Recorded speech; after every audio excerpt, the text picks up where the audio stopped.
Obviously, we saw this happen on Saturday at the end. Caitlin Clark immediately going and trash talking Rachid Meziane. The shush was towards Meziane. The bye-bye was towards the coach of the Connecticut Sun, who obviously sent out Layla Khan to hack the shit out of Caitlin Clark for 40 minutes. Coaches in the WNBA are careful with their words. They are measured, professional, politically aware, and they know exactly how media cycles work. They almost never hand the press a headline willingly. So when Stephanie White, head coach of the Connecticut Sun, stepped in front of a microphone and started talking about Caitlin Clark in a way that visibly stopped the room, people noticed. This wasn't a polite acknowledgement. This wasn't the standard, "she's a great player, we respect her game" response that gets recycled every post-game. This was something different, something rawer, something that felt deliberate and unguarded all at once. White said what a lot of people inside the league have been thinking but haven't been willing to say out loud. And the moment she did, it shifted something in the air. Because when your opponent's coach starts singing your praises with that kind of conviction and specificity, it means the story has moved well past hype.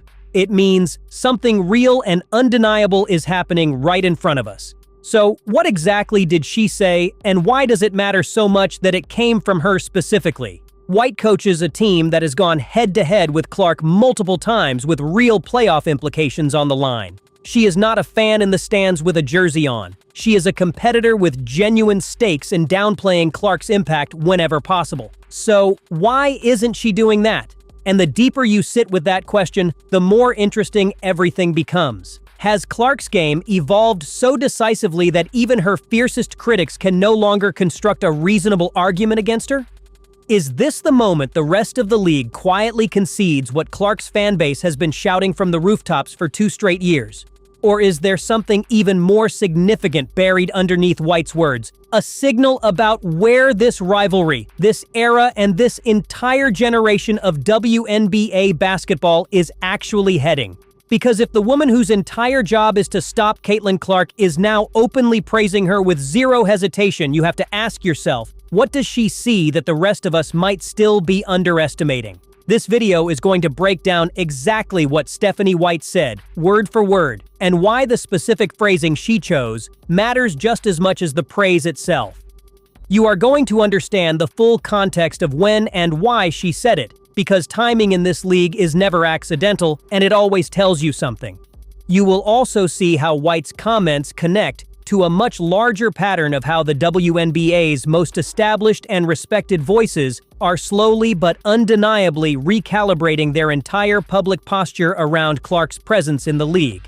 And then I will show you what that actually means for how the Sun approaches the next time these two teams share a floor together. This is not just a feel-good moment to clip and post. There is real strategy and real psychology embedded in those words, and we are going to unpack all of it. But before we dive in, do you think opposing coaches openly praising Clark in the media helps or quietly hurts her competitive edge going forward? Let me know in the comments. Caitlin Clark did not lose her composure out there. She made a choice. The trash talk directed at Rachid Meziane, the shush, the bye-bye wave aimed straight at the Connecticut Sun coaching staff, every single one of those moments was deliberate and timed perfectly. Clark knew exactly who she was addressing and exactly what she was responding to.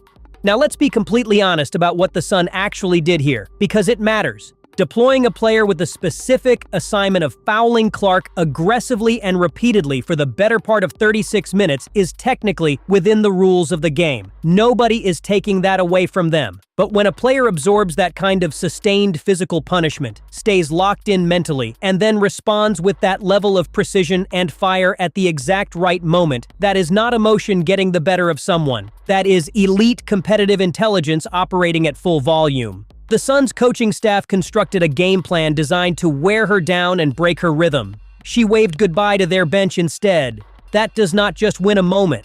That shifts the entire psychological dynamic of this rivalry going forward, and you need to understand why that matters as much as it does. But obviously, we saw this happen on Saturday at the end.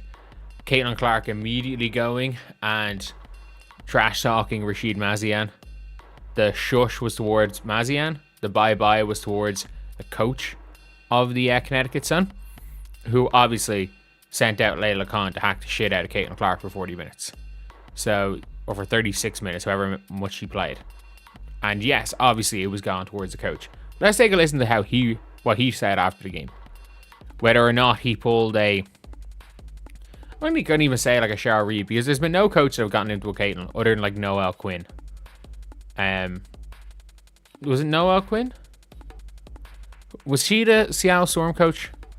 You are probably sitting with a few things right now, and they are all valid. The first question firing in your head is whether Clark crossed a line with that reaction, or whether everything she did was completely earned given what she had absorbed for nearly the full game.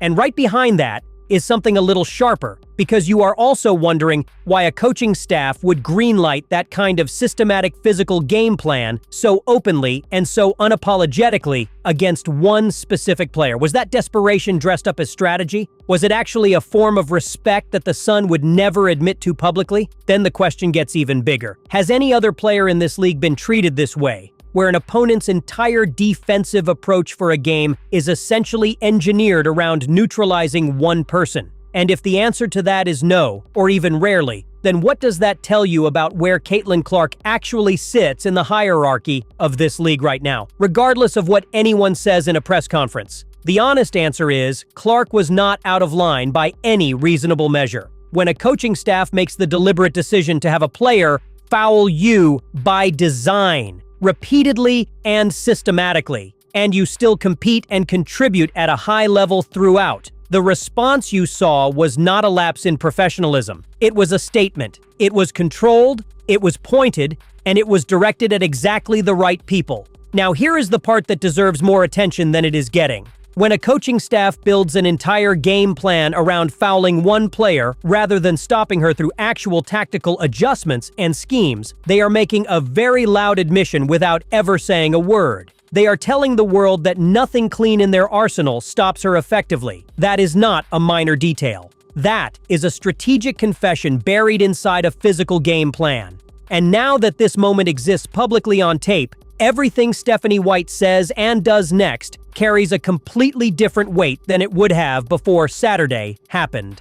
Rachid Meziane just delivered one of the most backhanded coaching responses you will hear all season and dressed it up as a compliment. Read between the lines of what he actually said.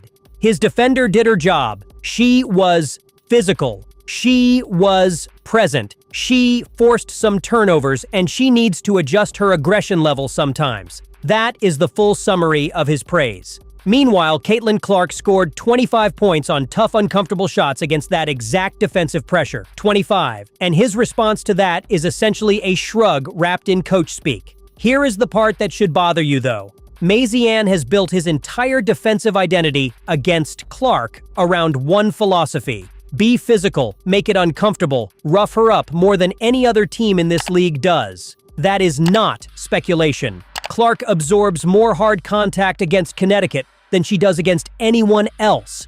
That is a documented pattern, and Meziane just confirmed the whole strategy was still not enough to contain her. Can you speak to Lacan's defense on Caitlin Clark? Obviously, she seemed to rattle her a little bit, maybe get her a little frustrated. At times, got her, of course, some turnovers. What was your take on the way Layla played her? I mean, she did what she has to do against one of the best players in the world. So to don't step back, don't give her space and time to shot, and she still scoring 25 points, but it wasn't like easy shot. Not comfortable shot. I just think that sometimes she has to adjust a little bit her level of aggressiveness, so sometimes to accept to step back a little bit and just to play more, and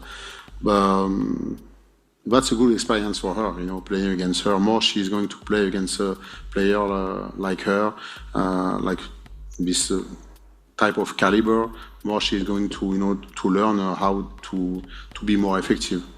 So I need to talk with her, but for me, she did a good job. She did a good job, and she stole some ball, and she was present, and but good opportunity for her to grow and that's a good experience for her just to play against this kind of player.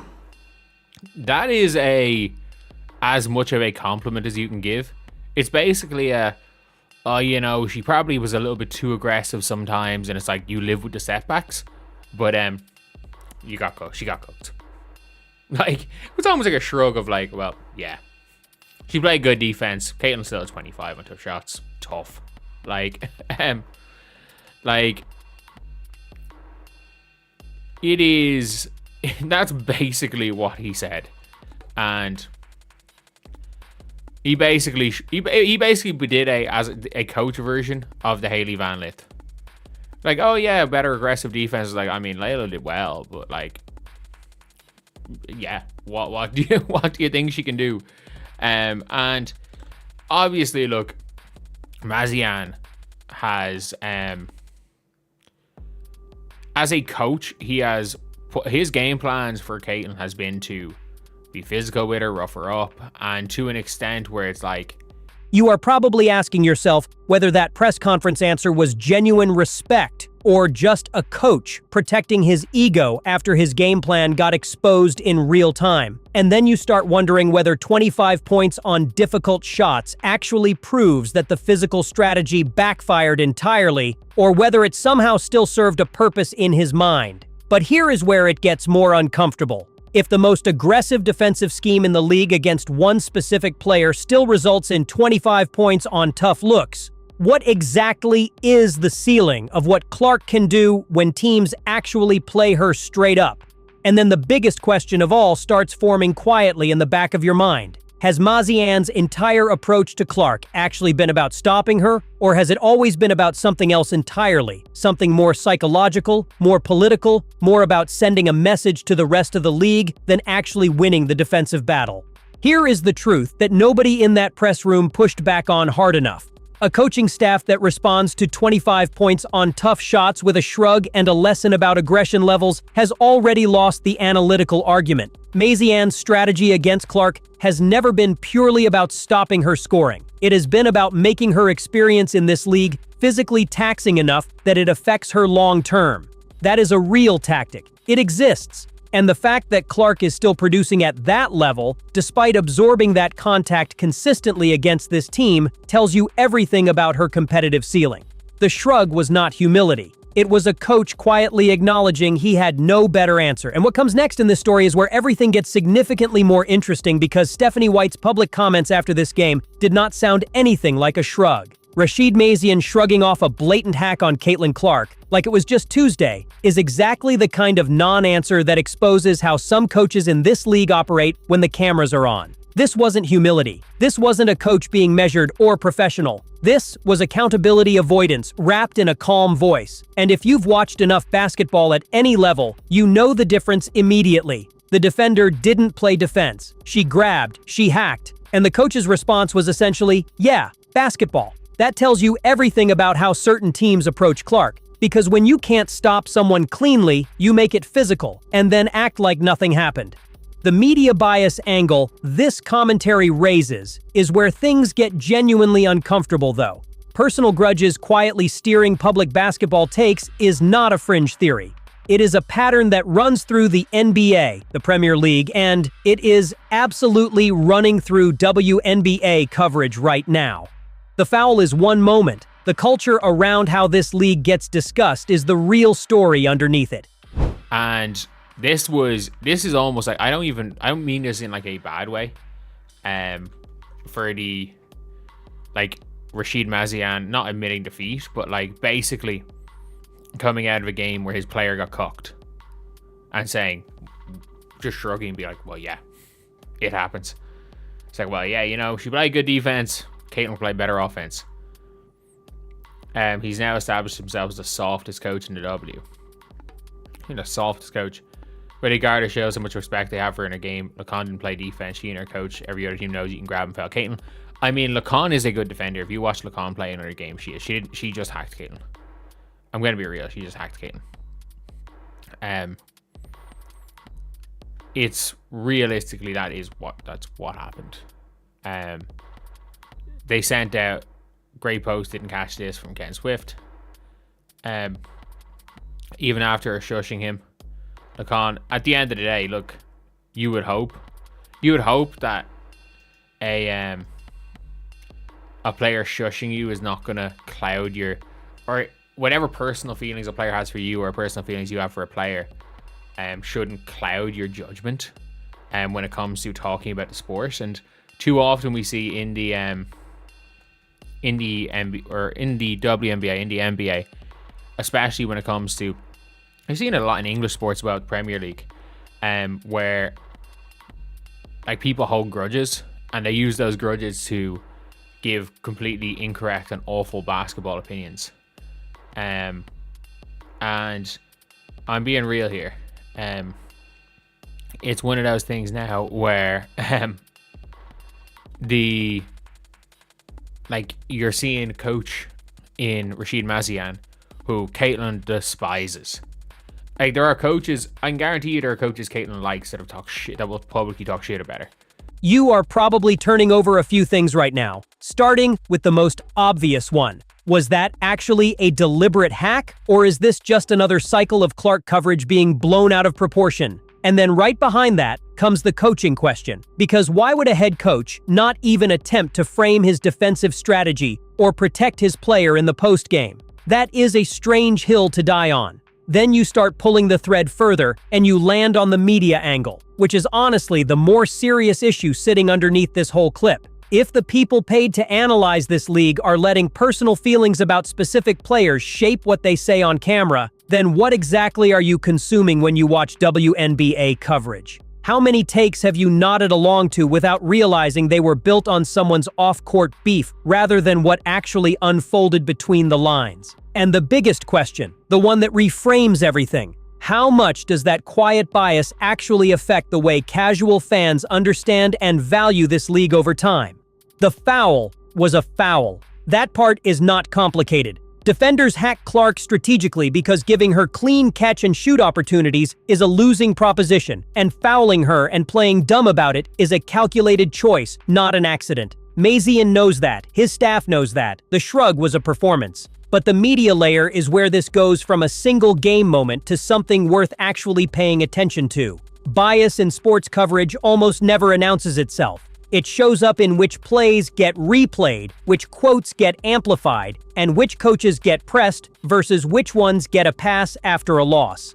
The WNBA is at a visibility inflection point right now, and the coverage around Clark, specifically, is the most obvious stress test of whether analysts can separate their personal feelings from their professional takes. Most cannot, which is exactly why what you are about to hear from the Connecticut Sun sideline lands so differently, because it came from someone who had no obvious reason to be generous and chose to be honest anyway. What Stephanie White did after watching her team's most aggressive defensive game plan still result in 25 points on tough shots was not just a courtesy. It was an honest reckoning. When the coach whose entire job is to stop Caitlin Clark stops pretending there is a clean answer and starts speaking plainly instead, that is the league quietly turning a corner. The shrug from Meziane told you everything about what denial looks like. White's candor told you everything about what clarity looks like. And the gap between those two responses is exactly where this era of WNBA basketball is being defined in real time. If you want analysis that actually follows that thread wherever it leads without flinching, subscribe, because this channel is not here to recycle takes.